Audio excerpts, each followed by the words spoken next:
Hi, I'm Sam Lloyd, priest in charge of Trinity Church, Boston. Whoever you are and wherever you may be in your spiritual journey, I hope you will find here food for thought and strength for your journey. Welcome.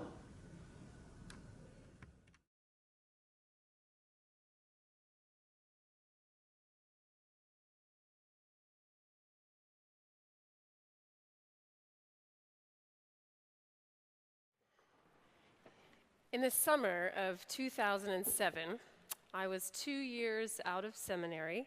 I had been working as a full-time youth minister at St. Mark's Episcopal Church in New Canaan, Connecticut. And I was trying to figure out what I should do with the rest of my life. Should I pursue a monastic vocation to which I felt somewhat called? Should I do the exact opposite and get married to a man to whom I felt somewhat called? Should I leave everything and move to South Dakota, a strange and unknown land? I decided that I would spend the summer out in the sacred Black Hills, listening to see if I could get some clarity on what God wanted me to do. Now, as I drove out that summer, out to the hills on Highway 44, which runs on the southern edge of the Badlands, still some 75 miles away from Rapid City, a huge, dark thunderstorm arose and forced me to pull over. Rain lashed my car, and the wind was so intense I thought it might turn the car over. And I was quite aware of how alone I was, and how far from anything I knew.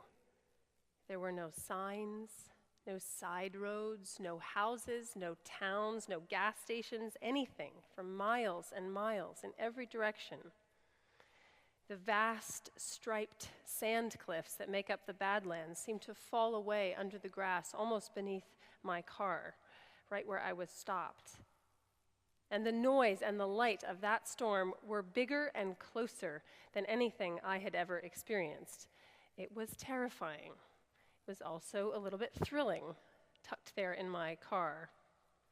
And as the storm passed, as those storms in the summer do, the dark clouds began to break up, revealing that deep, hot orange sky that really only comes after a thunderstorm behind.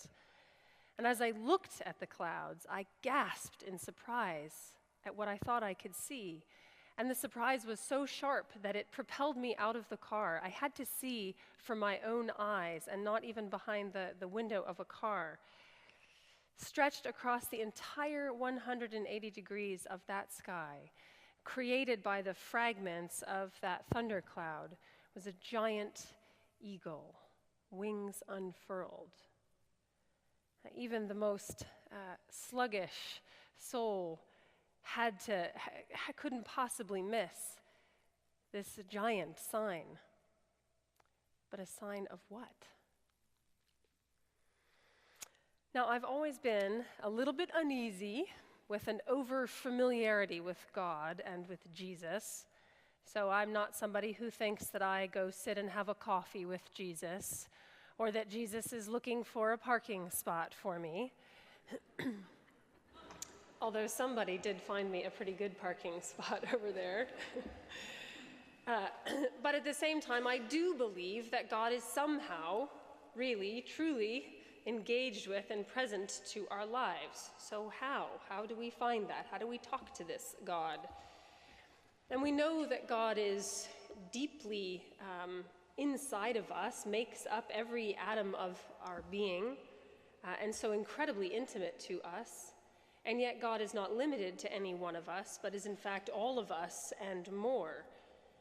And so a being of that sort, and even the word being isn't great, is going to communicate with us in all kinds of different ways.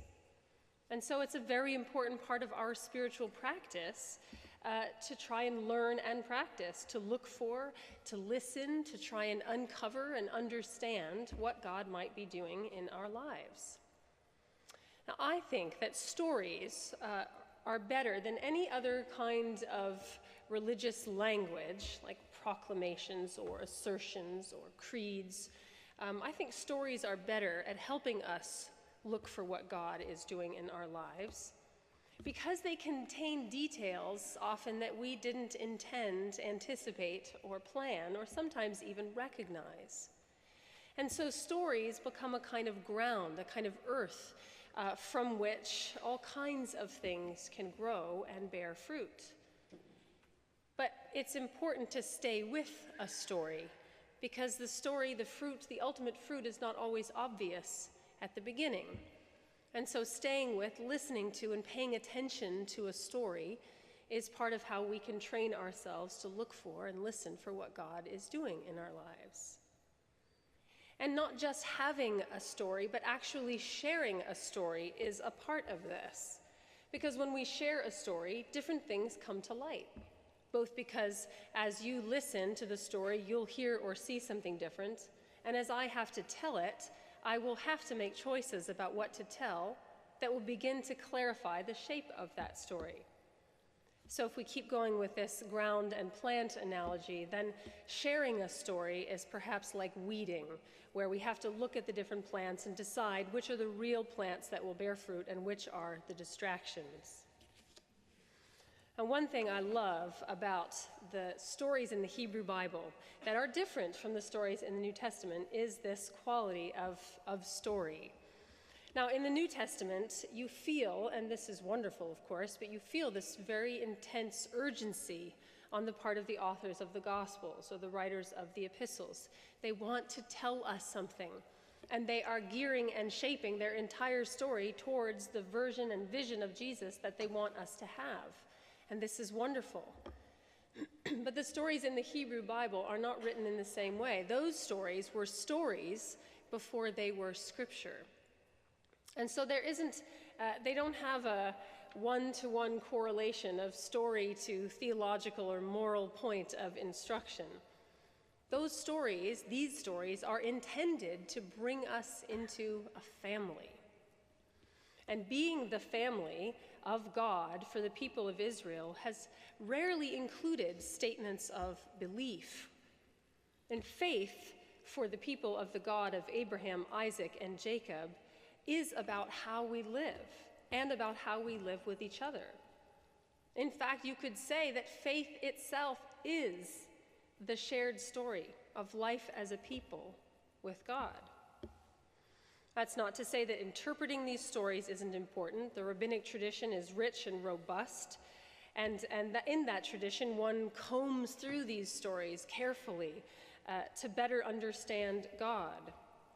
But it's the actual knowing of these stories, the relishing of the plot lines and the characters that actually gets us to belong to them in some way. Like any family, part of how you know you belong is if you know the stories. And so the interpretation of these stories is not about reducing them into a single deliverable point of best spiritual practice, but instead the interpretation of these stories is an invitation into them, a way of engaging them. So then on to this series of stories about Joseph. Now, it's important to know that the passage that we get today is kind of right at the grand finale of what has been a very long and complex journey for Joseph. And if you were at the forum, this is fresh on your mind, but just to recap the plot line a bit, Joseph was the youngest son of Jacob, beloved more than all the rest, which earned him the wrath of his brothers. And Joseph was a dreamer, had a dream that his brothers and his mother and father would bow down to him, which he shared, making him even less popular. His brothers try to kill him. They decide that's maybe a bit much. They decide to throw him in a pit and end up selling him to slavery. His journey in Egypt is interesting. He winds up leading the household of a very wealthy Egyptian man and learning the skills of that kind of management until he runs into trouble with Potiphar's wife, who accuses him of rape because she won't sleep with him, and he ends up in prison again, where ultimately he's rescued by Pharaoh to interpret a dream for Pharaoh. And so he comes sort of all the way back around to the beginning, where Joseph's ability to have dreams becomes important. And throughout, Joseph faces these chapters in Egypt with great courage and grace. He doesn't really have time to be sad for the life that he was ripped from. He simply has to move forward and reinvent himself. And at every moment, Joseph remembers that it is God and not he himself to whom he should trust and belong. And so he's able to interpret this dream correctly to Pharaoh because of this faith. And the dream is about a 7-year famine that will come over Egypt and which will affect the whole region. And so Joseph is put in charge of all the food in Egypt so that people can survive. And here now come back into the story Jacob and his sons, Joseph's brothers, who are starving and who get sent down to Egypt to ask for help and for food. And then you get into the portion that we're in today. They come to Egypt, they come to Joseph, and they don't recognize him. And Joseph puts them through a whole nother kind of narrative. He sends them back. He sort of tricks them. He puts money in their bags so that they're terrified that they're going to be thrown into prison as thieves. And then finally, we get to this passage here, where Joseph can't stand it anymore and weeps and reveals himself to his brothers. And there's that great line, his brothers are dismayed. They can't believe that Joseph is there. And so the story is kind of brought full circle. Now, there are a few details that are maybe sources for further reflection. The brothers' great mistake, perhaps, is to believe that they were in charge. And so it is that Joseph can make this great kind of punchline. You intended this for evil. You thought you sent me down here, but God sent me here to help save our family and our people. This idea that you intended it for evil, but God intended it for good, is the great punchline of this story. Now, it can only be said here at the end of the story. It can't be said as something that justifies bad actions all along. So please don't leave here thinking, oh, God allows horrible things to happen because he can fix them later.